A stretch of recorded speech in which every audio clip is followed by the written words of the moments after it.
S'intéresse aux questions de transition énergétique et de transition écologique depuis longtemps. Il vient de sortir un nouvel ouvrage qui s'appelle Transition écologique. Il est passionnant, je vous invite à le lire. Je vous prie de faire un tonnerre d'applaudissements pour Philippe Murer.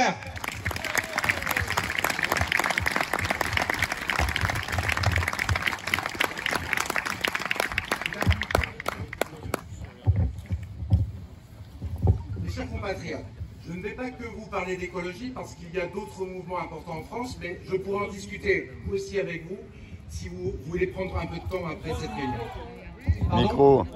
Plus proche du micro. Pardon. Il marche pas celui-là. C'est un vrai bonheur de vous retrouver, en tout cas pour cette réunion d'été. En plus, il y a nombre d'amis, nombre de patriotes français qui ne renonceront jamais et ça fait du bien en ces temps. Nous devons avouer que nous sommes tous des Gaulois réfractaires. Oui, nous sommes tous réfractaires à la dissolution et à la déliquescence de la France telle que nous le voyons. En plus de 1000 ans d'existence, notre pays a connu beaucoup de périls, beaucoup de dangers. Il s'est toujours relevé, il se relèvera une fois de plus.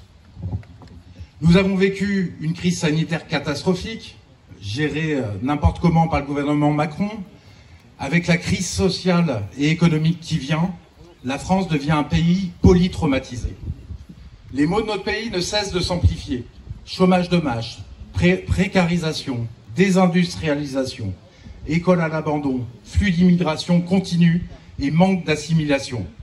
Tentative aujourd'hui de désintégration de la République française sous les coups de boutoir d'un racialisme médiatique. Insécurité, violence et enfin une classe politique qui n'est capable que de communication et incapable de tenir les commandes de l'État. Qui plus est, la corruption, un des plus grands dangers pour tout pays, est galopante et chacun de nous la voit s'étaler au grand jour. Notre pays est polytraumatisé, mais il est aussi polyfracturé. Et ce, de façon volontaire par un système qui n'a plus que ça pour tenir, qui attise les tensions et les divisions du peuple français pour continuer à tenir.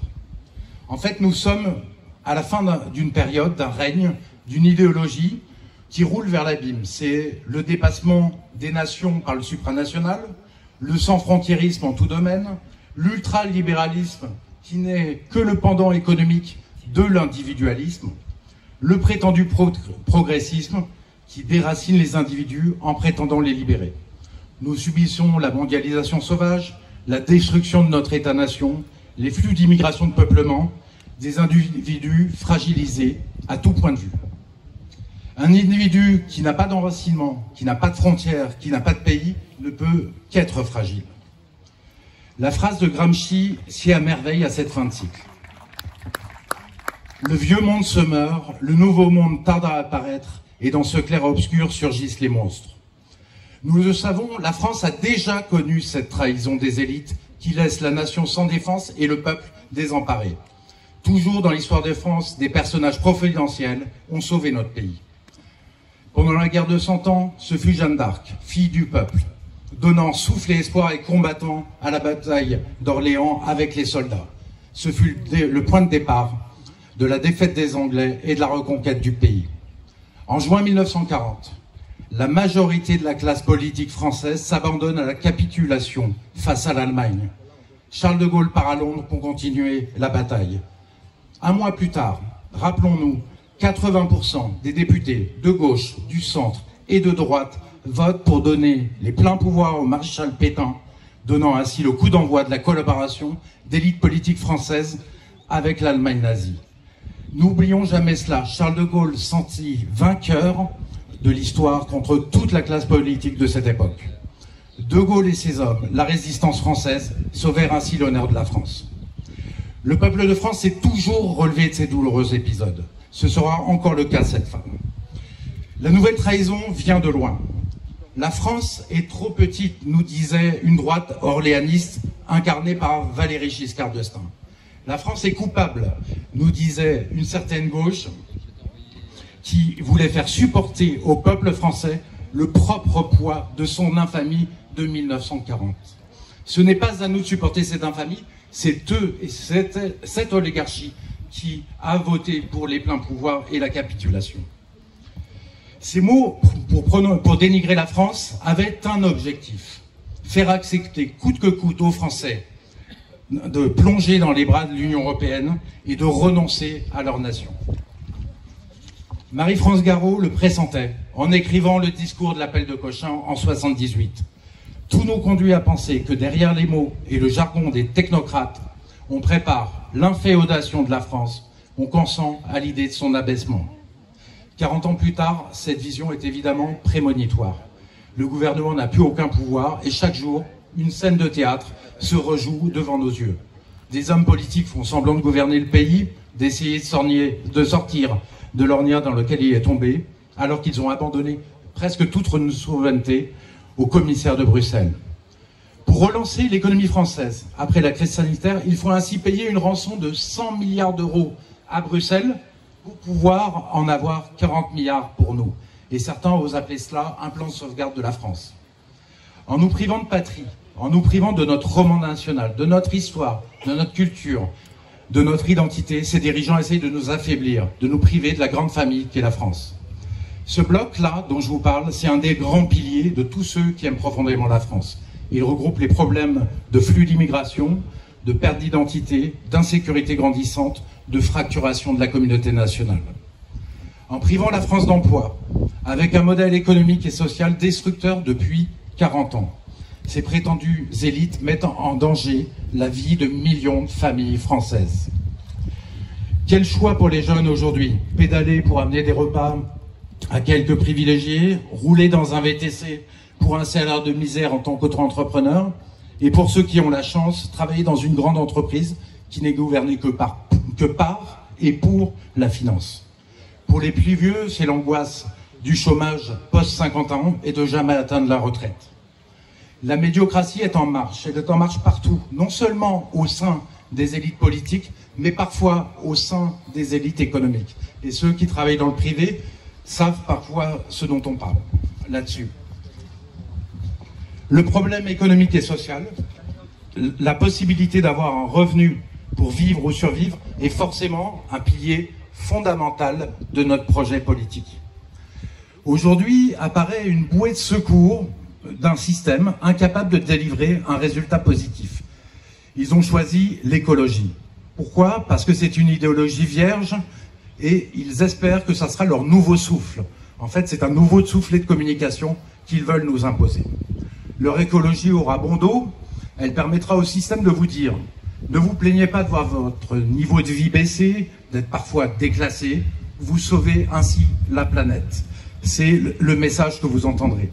C'est une écologie individuelle, une écologie de taxation, d'interdiction, des beaux quartiers.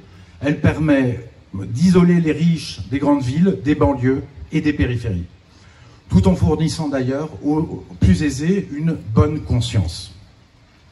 Pourtant, ce que je porte et ce que nous pouvons tous porter, je pense, c'est une écologie gaulliste, populaire, qui est possible et même souhaitable. Pourquoi? Parce qu'elle est bénéfique à la fois à l'environnement et à l'économie et à l'emploi. Son objectif, c'est difficile de parler en quelques mots, mais l'objectif est de remplacer des produits polluants et parfois jetables par des produits non polluants et durables.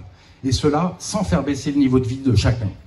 Elle nécessite évidemment un protectionnisme intelligent, une préférence nationale, les relocalisations qui en découlent, et bien entendu un plan gaulliste pour réorienter et financer les investissements vers les nouvelles filières. Tout ce qu'il est évidemment impossible de faire quand on est dans les tentacules de la pieuvre de Bruxelles. Cette écologie constructive et patriote que je défends est un autre pilier fondamental dans un projet pour la France. Et je nous incite tous à jouer au judo avec nos adversaires et démontrer aux Français que notre projet est plus puissant que le leur, même sur la défense de l'environnement, thème qu'ils ont choisi et qu'ils vont imposer. Alors chacun de nous a une sensibilité politique différente. Certains pensent que le projet le plus important, c'est celui des flux d'immigration, de l'identité, et qui est évidemment complètement indissociable de la souveraineté. D'autres pensent que le projet le plus important, à défendre, c'est d'abord l'économie et le social. Monsieur Barnaba nous l'expliquait, on sent que c'est sa sensibilité. Cela nécessite, nous le savons tous, de retrouver l'entière possession de notre souveraineté pour un changement radical de modèle économique. D'autres, enfin, pensent que le plus important, c'est de préserver notre milieu de vie, notre patrimoine naturel, nos écosystèmes et de défendre notre environnement. Cela nécessite tout autant de retrouver les pleins moyens de notre souveraineté. Aucun d'entre nous ne donne la même priorité à ces trois piliers. Flux d'immigration, identité, économie sociale, écologie. Pourtant, je pense que vous serez d'accord avec nous, chacun d'entre nous les défend. J'ai vu tant de souverainistes se disputer en expliquant que défendre son pilier nécessitait d'oublier les deux autres. Nier les préférences de ses frères en politique, c'est la voie assurée vers la défaite et l'échec, et il ne faut pas qu'on aille vers ça. Pour certains, défendre ces idées nécessiterait même d'oublier la souveraineté pour sauver la France, alors que la souveraineté est l'instrument même de notre sauvegarde. Au contraire, rassemblons-nous car nous défendons au fond les mêmes idées, le même grand projet pour notre pays. Mieux, toutes ces idées passent par la souveraineté de la France et l'indépendance nationale que nous voulons tous ardemment. Cependant, soyons-en conscients, la politique a engagé trop de trahison, trop de déception et parfois même de la résignation. Les Français attendent que nous oublions tous notre ego pour porter un projet collectif, une plateforme, un parti souverainiste où tous seront rassemblés. Ils ne supportent plus le sectarisme, ceux qui ne jurent que par la gauche, ceux qui ne jurent que par la droite. Ils veulent un rassemblement de tous ceux qui veulent défendre avant tout la souveraineté et l'indépendance nationale. Parce que comme nous, ils veulent gagner et souhaitent ardemment le renouveau de la France. La voie du salut, c'est donc le rassemblement de tous les souverainistes de bonne volonté. Chacun d'entre nous le sait, tout patriote français l'attend. C'est pour ça que nous sommes là. Alors, engageons-nous ensemble. Il faut du concret, des accords, une date pour agir ensemble et pas chacun dans notre coin.